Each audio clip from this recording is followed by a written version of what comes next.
2020 empowers his office to undertake capacity-building exercises for the public service, for which the Gambia Armed Forces is a key member. Without security, stability, peace, no other sector of the economy will work. This training is the latest funded by the Personnel Management Office in a bid to build the capacities of the country's teeming workforce. For GRTS News, I am Aisatomane. You can monitor GRTS Radio live on our website at www.grts.gm. We'll be back with more stories after the break.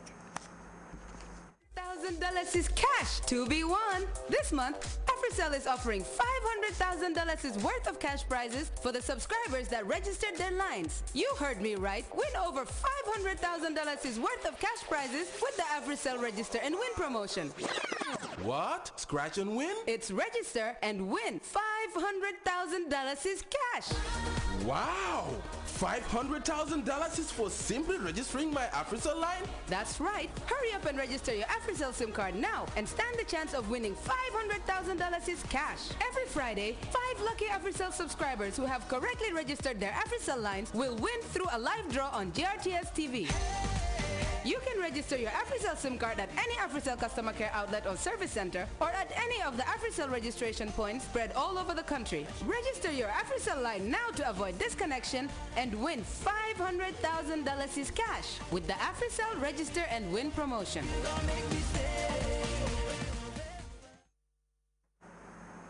Welcome back. Thousands of people have been made homeless in Niger following torrential rains in the country that forced buildings to collapse. The Niger River burst its banks, sweeping vast areas of the country in its wake. Many homeless families are forced into the streets as the army leads efforts to resettle desperate people who are seeking help. We have details in this report. On the east bank of the Niger River in Niamey is just one of the neighborhoods heavily damaged by flooding, the result of weeks of torrential rains. Houses have collapsed, others are on the brink of caving in. We cannot sleep here. Really we can't, it's dangerous. All the houses around us have collapsed. Thousands of people are homeless, forced into the streets only with what they could carry. Thanks to the army, we were at least able to save our bags of belongings. We're going to the school. It's the only place we can sleep. There's nowhere else for us.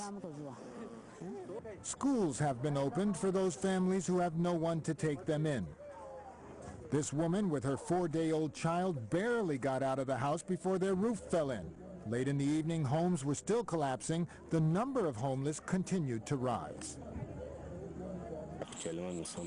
Right now, 3,559 families are homeless. 1,200 homes have collapsed, and another 1,560 homes flooded. They could collapse any time. Niger never saw its river flood so high in 50 years. There was no way to prepare for this disaster and no way to stop it. The levees caved in. Homes were swamped. Authorities now fear diseases from the dirty water could wreak havoc in Niamey. Saudi has been one of the loudest critics of the Syrian regime's brutal crackdown, and now the kingdom is donating a lot of money to Syrian opposition groups. The Saudi pledge comes as activists inside the country are reporting more bloodshed. Reports say more than 170 people were killed on Sunday alone. CNN senior international correspondent Nick Robertson reports on the new Saudi initiative aimed at fast-tracking Assad's fall from power.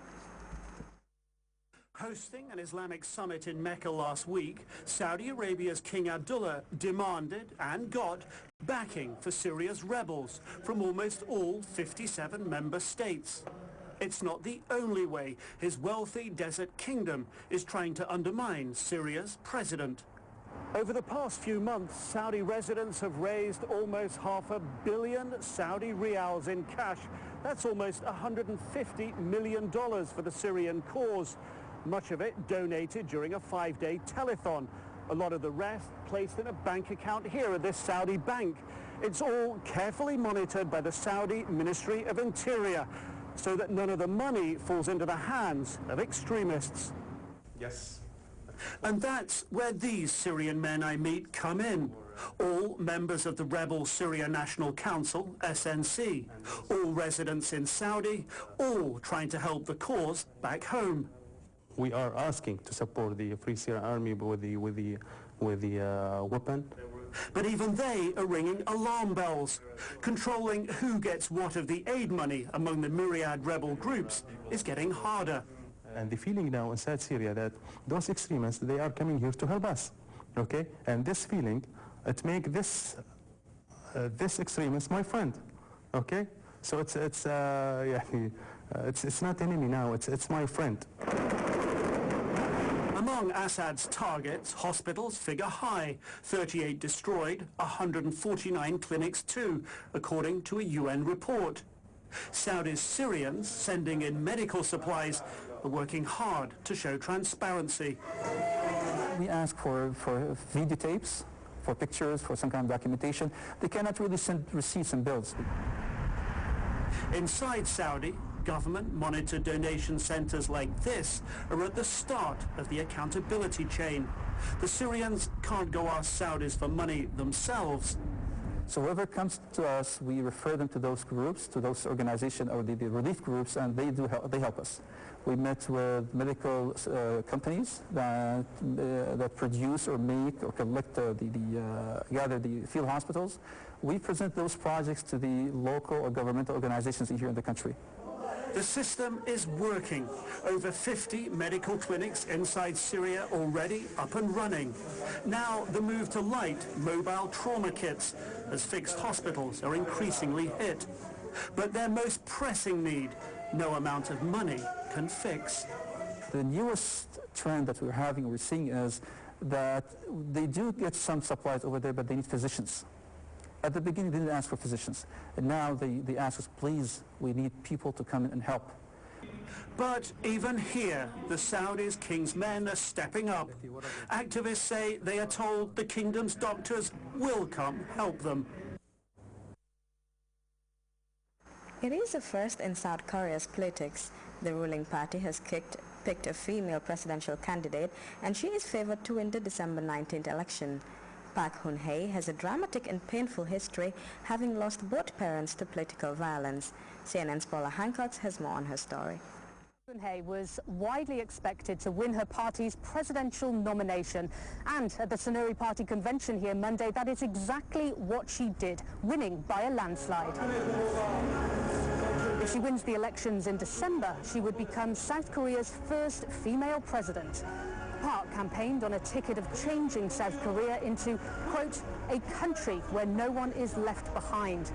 Speaking to CNN in her only international interview since winning the primary, Park said she wants to change the culture of politics in South Korea, which has been scarred by many corruption scandals in recent months. I am very determined to stop corruption in the next government. There has been a repetition of corruption among people close to those in power and misuse of power. Park Geun-hye is also known to be her father's daughter. Her father was the late Park Chung-hee, a former president back in the 1960s and considered by many to be a dictator. Now, at the time, he spearheaded the economic revival of South Korea after the Korean War devastated the peninsula. But critics say that he did that at the expense of democracy and human rights. I don't talk about my parents frequently, and I do not use them for political purposes. I believe the opposition are using them and talking about them to attack me. It's not gentlemanly. Park Geun-hye will now have to wait until next month in the opposition primaries to find out who her main competition will be. Paula Hancock, CNN, Goyang, South Korea. We'll be back in a moment. Are you thinking of financing an investment opportunity or simply a reliable banking partner? Zenith Bank Gambia offers you just that.